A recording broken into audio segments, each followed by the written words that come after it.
नमस्कार, स्वागत आहे सर्वांचं आपल्या यूट्यूब चॅनलवरती. संजय गांधी निराधार अनुदान योजनेच्या लाभार्थ्यांसाठी मे हप्ता वाटप संदर्भात अतिशय मोठा निर्णय या व्हिडिओच्या माध्यमातून आपण जाणून घेणार आहोत. मे महिन्याच्या हप्त्याची तुम्ही प्रतीक्षा करत असाल तर हा व्हिडिओ नक्कीच तुमच्यासाठी महत्त्वाचा आहे, त्यामुळे स्किप न करता शेवटपर्यंत पहा. सोबतच छोटीशी विनंती आहे, तुम्ही आपल्या चॅनलवर पहिल्यांदा आला असाल, पहिल्यांदा व्हिडिओ पाहत असाल तर जरूर चॅनलला सबस्क्राईब करून ठेवा, जेणेकरून या योजनेच्या अशाच महत्त्वपूर्ण अपडेट तुम्हाला वेळेवर मिळत राहतील. चला तर मग सुरुवात करूया आजच्या या व्हिडिओला आणि जाणून घेऊया संजय गांधी निराधार अनुदान योजनेतील लाभार्थ्यांसाठी महाराष्ट्र शासनाच्या माध्यमातून घेण्यात आलेला नवीन निर्णय. तर या ठिकाणी एक स्क्रीनवर तुम्हाला परिपत्रक दिसत आहे आणि या परिपत्रकाच्या माध्यमातून अतिशय महत्त्वाची माहिती राज्य शासनाच्या माध्यमातून जाहीर करण्यात आलेली आहे. पहा, हा नवीन परिपत्रक जे आहे किंवा तुम्ही याला GR देखील म्हणू शकता, शासन निर्णय झालेला आहे.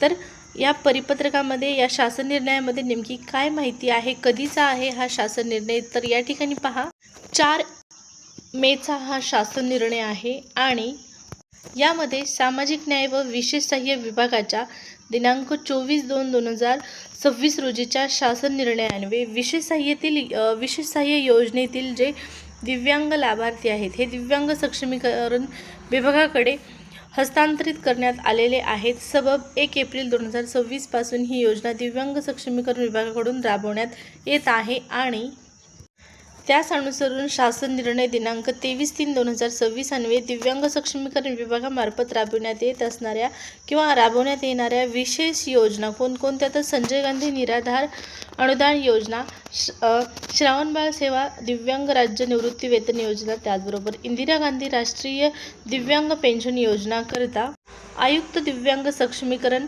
महाराष्ट्र राज्य पुणे यांना नियंत्रक अधिकारी आणि सहाय्यक संचालक यांना आहार व संवितरण अधिकारी म्हणून घोषित करण्यात आलेले आहे. त्याचबरोबर या ठिकाणी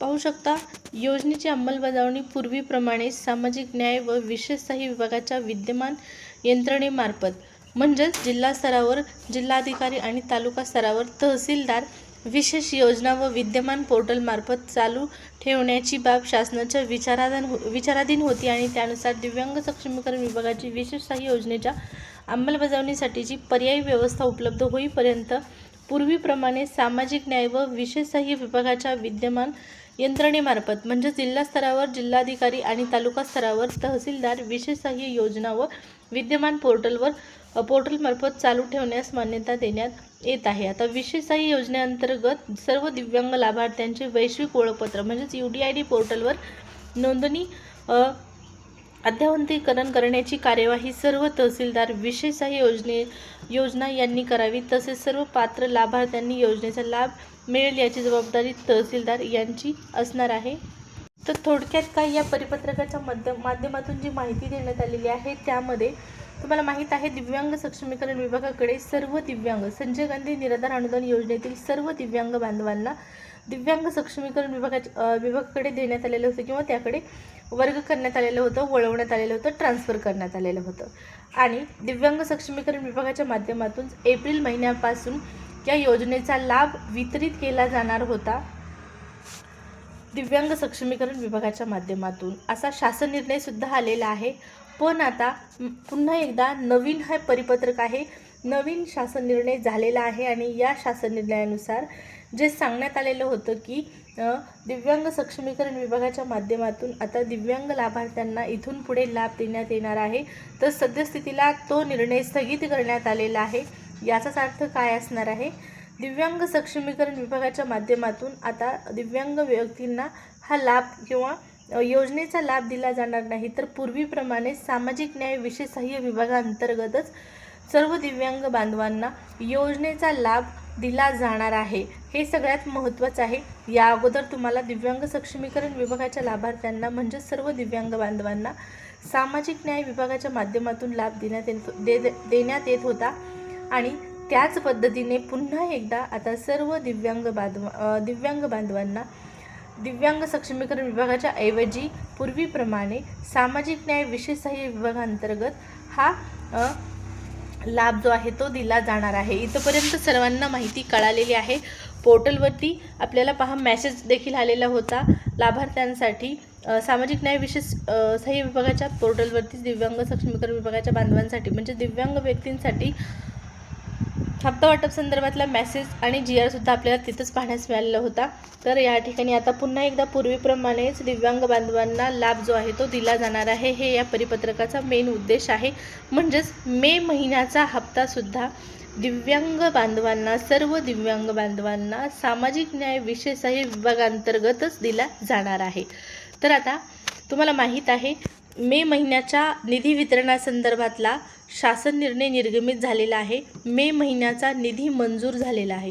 मग आता एक प्रश्न उपस्थित होतो, तो प्रश्न म्हणजे दिव्यांग बांधवांसाठी तोच निधी असणार आहे का नव्याने निधी उपलब्ध करून दिला जाईल, मंजूर केला जाईल? तर स्पष्टपणे आपल्याला इथं माहिती मिळत आहे। दिव्यांग सक्षमीकरण विभागाकडे आजपर्यंत किंवा कालपर्यंत हे परिपत्रक जारी होण्यापर्यंत दिव्यांग व्यक्तींचा तिथे समावेश होता किंवा त्या ठिकाणी त्यांना लाभ दिला जात होता। आणि आता पूर्वीप्रमाणे या लाभार्थ्यांना सामाजिक न्याय विशेष सहाय्य विभागांतर्गत लाभ दिला जाणार आहे। त्यामुळे पूर्वीचा शासन निर्णय हा इतर लाभार्थ्यांसाठी असणार आहे आणि आता नव्याने दिव्यांग बांधवांना पुन्हा एकदा सामाजिक न्याय विशेष सहाय्य विभागांतर्गत वर्ग करण्यात आल्यामुळे मे महिन्याच्या हप्ता वितरणासाठी पुन्हा एकदा नवीन शासन निर्णय निर्गमित होईल। त्या ठिकाणी नवीन निधी मंजूर होईल आणि त्यानंतर मग हे वितरण सुरू होईल पोर्टलवर तारीख आल्यानंतर।